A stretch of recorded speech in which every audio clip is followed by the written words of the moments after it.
Dans les recoins les plus profonds et les plus troublants de la physique théorique, un secret glaçant murmure à travers les équations, remettant en question la structure même de l'existence.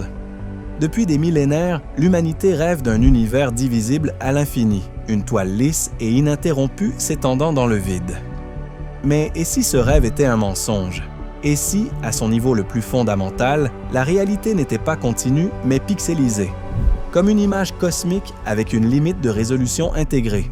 Imaginez, zoomer sur l'univers, les galaxies passées, les étoiles passées, les atomes passés, les quarks passés, pour finalement vous heurter à un mur invisible.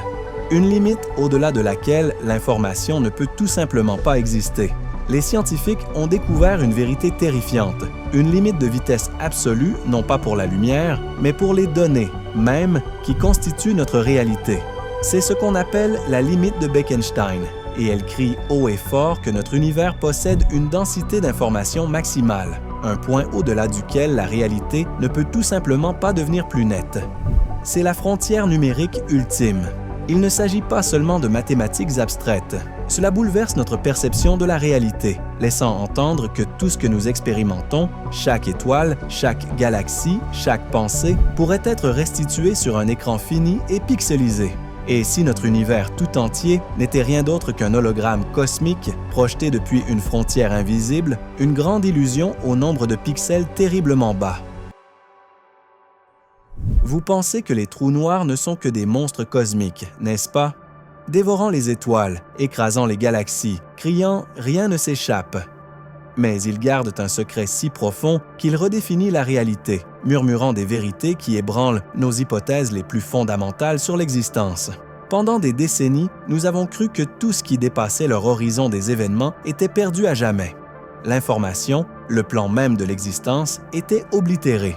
Stephen Hawking lui-même a défendu cette idée, déclarant que les trous noirs étaient des incinérateurs cosmiques, effaçant les données de l'univers. Une pensée terrifiante, violant les lois sacrées de la mécanique quantique, qui insiste sur le fait que l'information ne peut jamais être véritablement détruite. Puis, un esprit brillant et audacieux s'est manifesté, Jacob Bekenstein.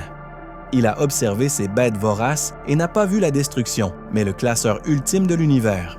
Il a avancé une idée radicale, une hérésie cosmique. Les trous noirs ne détruisent pas l'information, ils la stockent. Non pas dans leur volume écrasant, où la matière se compacte jusqu'à atteindre une densité infinie, mais à leur surface. Leur horizon des événements. Pensez-y ainsi, vous disposez d'une bibliothèque colossale. Le bon sens nous dit que sa capacité d'information dépend du nombre de livres que vous y entasserez.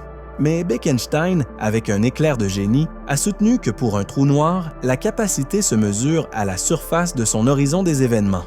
Chaque unité carrée de Planck, la plus petite unité d'espace concevable, sur cette surface scintillante et incontournable pouvait contenir un seul fragment d'information. C'était comme un disque dur cosmique, où les données n'étaient pas à l'intérieur du disque, mais méticuleusement gravées à sa périphérie. C'était révolutionnaire. Cela signifiait que les trous noirs n'étaient pas des destructeurs cosmiques, c'étaient des registraires cosmiques. Ils n'effaçaient pas les données de l'univers, ils les cataloguaient avec diligence sur leur coquille impénétrable. Cette idée, née d'une tentative désespérée de concilier la gravité d'Einstein et la mécanique quantique, est devenue le premier indice indéniable de notre roman policier cosmique. Elle annonçait une révélation terrifiante. L'information n'est pas infinie. Elle est finie, quantifiée et, terriblement, physiquement limitée. L'univers, semblait-il, possédait une résolution maximale.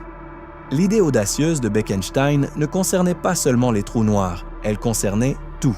Si la capacité d'information d'un trou noir est fixée par sa surface, alors cela doit être une propriété fondamentale de l'espace lui-même. Il a proposé ce que l'on appelle aujourd'hui la limite de Bekenstein, une limite absolue et infranchissable à la quantité d'informations pouvant être contenue dans une région finie de l'espace. Il ne s'agit pas d'une curiosité mathématique abstraite, c'est une limite de vitesse cosmique pour les données, une densité maximale de réalité qui menace la structure même de l'existence. Imaginez un instant que votre univers observable tout entier soit un jeu vidéo géant et hyper réaliste. On zoome et les graphismes sont époustouflants, les textures incroyablement détaillées. Mais même le jeu le plus avancé finit par atteindre ses limites. Impossible de zoomer indéfiniment sans atteindre les pixels fondamentaux, les plus petites unités d'information que le moteur de jeu puisse restituer. La limite de Bekenstein est la densité de pixels ultime de l'univers. Elle stipule qu'il existe un point au-delà duquel plus aucune information, plus aucun détail, plus aucune sous-unité plus petite ne peut être intégrée à l'existence. Chaque particule, chaque champ, chaque interaction, chaque événement du drame cosmique occupe un espace d'information. Et cet espace, fondamentalement, est fini. Ce n'est pas une simple réflexion théorique. Cette limite est inextricablement liée à la longueur de Planck, la plus petite unité de distance concevable dans l'univers. On parle de 10 puissance moins 35 mètres. Pour mettre cela en perspective, si un atome avait la taille de l'univers observable tout entier, une longueur de Planck serait toujours plus petite qu'un simple grain de sable. Ce n'est pas seulement un nombre, c'est le pixel ultime de la physique, le fondement de la réalité. En dessous de cette échelle, nos notions familières d'espace et de temps lisse et continu volent en éclats. La réalité devient une mousse quantique bouillonnante et bouillonnante, un chaos chatoyant et indescriptible où même la notion même de où et de quand perd son sens. Et de pair avec la longueur de Planck vient le temps de Planck, la plus petite unité de temps possible. Cela signifie que non seulement l'espace est pixelisé, mais que le temps lui-même avance par incréments discrets, incroyablement minuscules.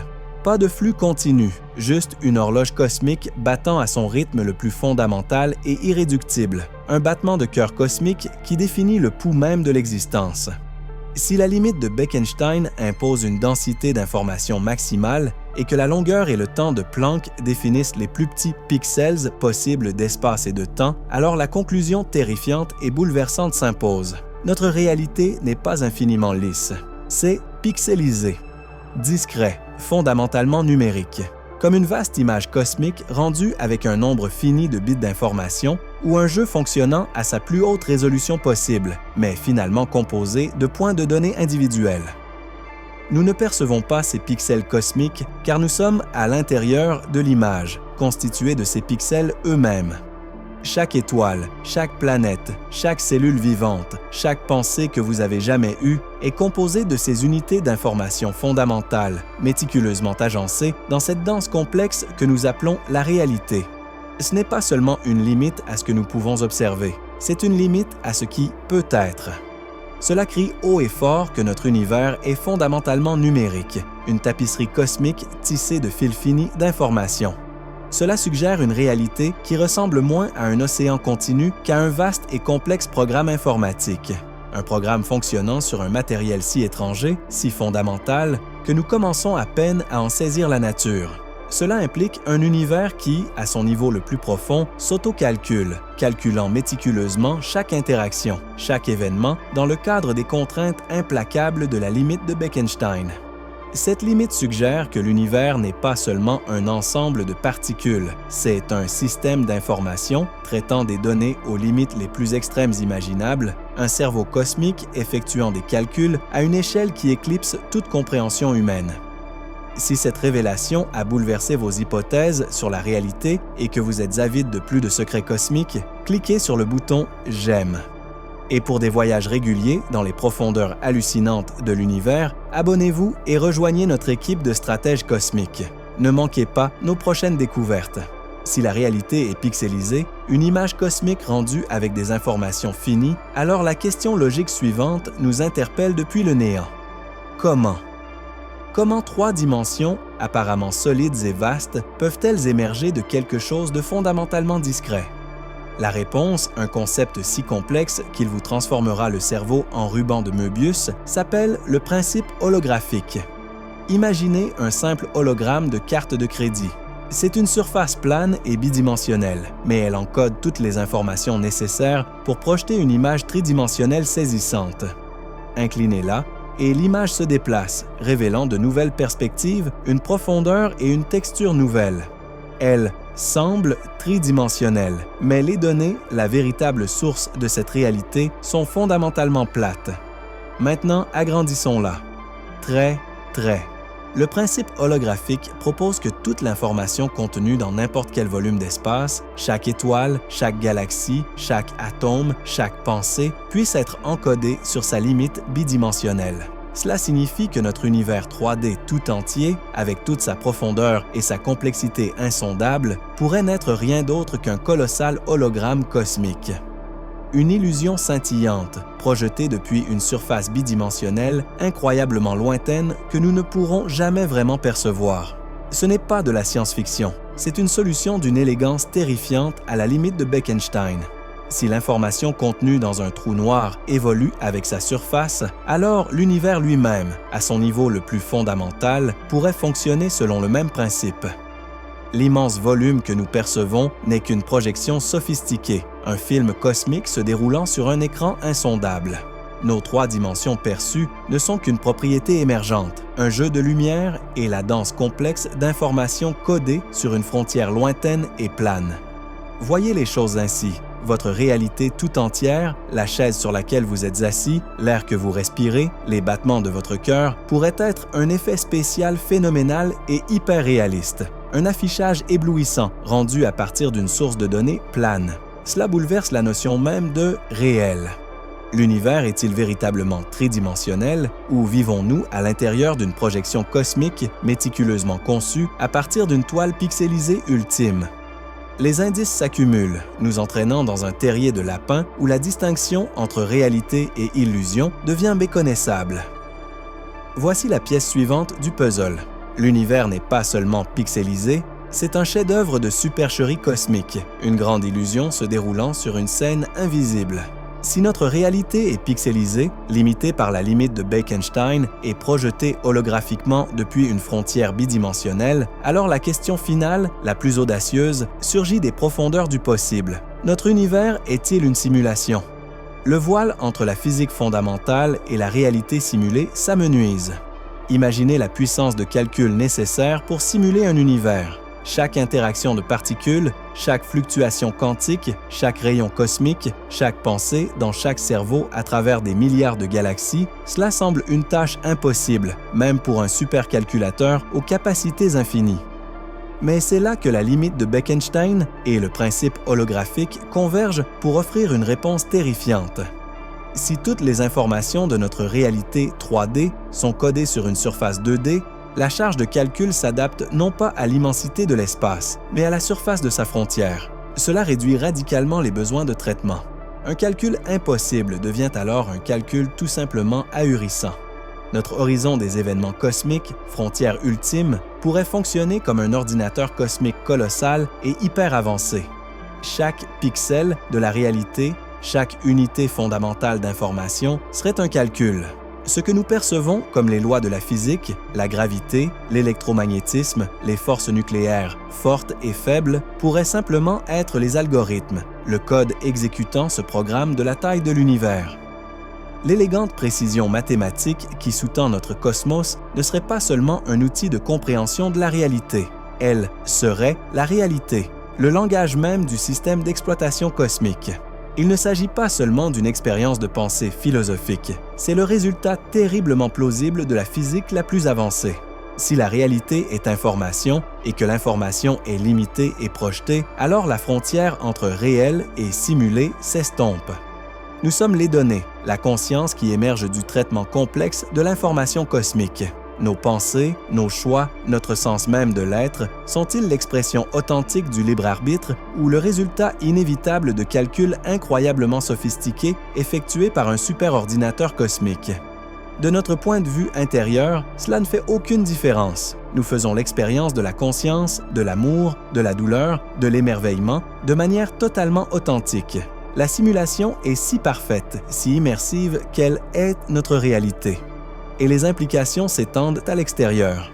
Si notre univers est une simulation fonctionnant dans les limites holographiques d'un trou noir, alors chaque trou noir de notre univers pourrait, à son tour, exécuter sa propre simulation imbriquée.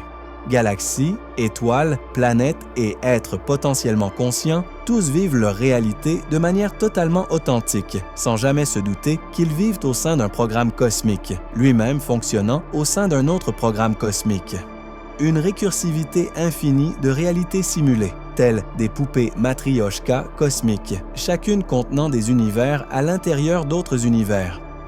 Le paradoxe de Fermi, ce silence déconcertant qui règne dans notre vaste univers, prend soudain une dimension terrifiante.